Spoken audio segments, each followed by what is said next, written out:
ನೋಡ್ರಿ, ನನಗೆ ವಿಚಾರ ಏನು ಅನ್ನೋದು ಗೊತ್ತಿಲ್ಲ. ನಾನು ಬೆಳಗಾವಿ ಅಧಿವೇಶನದಲ್ಲಿ ಕಾಂಗ್ರೆಸ್ ಅಧಿವೇಶನದ ಸಿದ್ಧತೆನಲ್ಲಿದ್ದೀನಿ. ಏನು ನೀವು ಹೇಳ್ತಾ ಇದ್ದೀರಿ, ಬಹುಶಃ ಮುನಿರತ್ನಂ ಅವರು ಕಾಂಗ್ರೆಸ್ ಕಾರ್ಯಕರ್ತರಿಗೆ ಕೊಲೆ ಬೆದರಿಕೆ ಆಗ್ತಾ ಇದ್ದಾರೆ ಅಂತ ಹೇಳಿ ನನಗೆ ವರದಿ ಬಂದಿದೆ. ಸೊ ಅವರೇ ಗುಂಡಾಗಳನ್ನ ಬಿಟ್ಟು ಈ ರೀತಿ ಗಲಾಟೆ ಮಾಡಿಸಿ ನನ್ನ ಮೇಲೆ ಆರೋಪ ಹೊರಿಸುವಂತ ಪ್ರಯತ್ನವನ್ನ ಮಾಡ್ತಾ ಇದ್ದಾರೆ. ಸೊ ಅವರ ವ್ಯಕ್ತಿತ್ವ ಏನು ಅನ್ನೋದು ಇಡೀ ರಾಜ್ಯದ ಜನಕ್ಕೆ ಗೊತ್ತಿದೆ. ಸೊ ಹಾಗಾಗಿ ಈ ಆರೋಪನ ನನ್ನ ಮೇಲೆ ಆಗ್ತಾ ಇದ್ದಾರೆ ಹೊರತು ಅವರ ಬಿಜೆಪಿಯವ್ರಿಗಾಗ್ಲಿ ಬೇರೆಯವ್ರಿಗಾಗ್ಲಿ ಇದ್ರ ಬಗ್ಗೆ ಮಾತಾಡಕ್ಕೆ ನೈತಿಕತೆ, ನನ್ನ ಮೇಲೆ ಮಾತಾಡೋದಕ್ಕೆ ಯಾವುದೇ ನೈತಿಕತೆ ಇಲ್ಲ. ಅವರೇ ಎಲ್ಲ ಮಾಡ್ತಾ ಇರೋದು. ನಮ್ಮ ಕಾಂಗ್ರೆಸ್ ಕಾರ್ಯಕರ್ತರ ಮೇಲೆ ಕೊಲೆ ಬೆದರಿಕೆಯನ್ನ ಆಗ್ತಾ ಇದ್ದಾರೆ.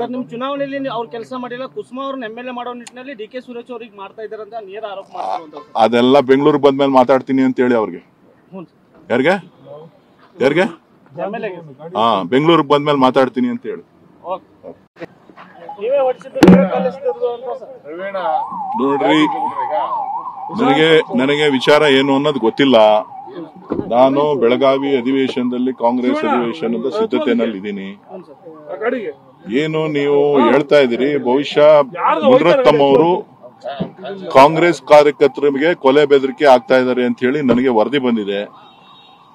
ಸೊ ಅವರೇ ಗುಂಡಾಗಳನ್ನ ಬಿಟ್ಟು ಈ ರೀತಿ ಗಲಾಟೆ ಮಾಡಿಸಿ ನನ್ನ ಮೇಲೆ ಆರೋಪ ಹೊರಿಸುವಂತ ಪ್ರಯತ್ನವನ್ನ ಮಾಡ್ತಾ ಇದ್ದಾರೆ. ಸೊ ಅವರ ವ್ಯಕ್ತಿತ್ವ ಏನು ಅನ್ನೋದು ಇಡೀ ರಾಜ್ಯದ ಜನಕ್ಕೆ ಗೊತ್ತಿದೆ. ಸೊ ಹಾಗಾಗಿ ಈ ಆರೋಪನ ನನ್ನ ಮೇಲೆ ಆಗ್ತಾ ಇದ್ದಾರೆ ಹೊರತು ಅವರ ಬಿಜೆಪಿಯವ್ರಿಗಾಗ್ಲಿ ಬೇರೆಯವ್ರಿಗಾಗ್ಲಿ ಇದ್ರ ಬಗ್ಗೆ ಮಾತಾಡಕ್ಕೆ ನೈತಿಕತೆ, ನನ್ನ ಮೇಲೆ ಮಾತಾಡೋದಕ್ಕೆ ಯಾವುದೇ ನೈತಿಕತೆ ಇಲ್ಲ. ಅವರೇ ಎಲ್ಲ ಮಾಡ್ತಾ ಇರೋದು. ನಮ್ಮ ಕಾಂಗ್ರೆಸ್ ಕಾರ್ಯಕರ್ತರ ಮೇಲೆ ಕೊಲೆ ಬೆದರಿಕೆಯನ್ನ ಆಗ್ತಾ ಇದ್ದಾರೆ. ಚುನಾವಣೆಯಲ್ಲಿ ಅವ್ರು ಕೆಲಸ ಮಾಡಿಲ್ಲ, ಕುಸುಮಾ ಅವ್ರನ್ನ MLA ಮಾಡೋ ನಿಟ್ಟಿನಲ್ಲಿ DK ಸುರೇಶ್ ಅವ್ರಿಗೆ ಮಾಡ್ತಾ ಇದ್ದಾರೆ ಅಂತ ನೇರ ಆರೋಪ ಮಾಡ್ತಾರೆ. ಅದೆಲ್ಲ ಬೆಂಗಳೂರಿಗೆ ಬಂದ್ಮೇಲೆ ಮಾತಾಡ್ತೀನಿ ಅಂತ ಹೇಳಿ ಅವ್ರಿಗೆ. ಯಾರಿಗೆ ಬೆಂಗಳೂರಿಗೆ ಬಂದ್ಮೇಲೆ ಮಾತಾಡ್ತೀನಿ ಅಂತ ಹೇಳಿ.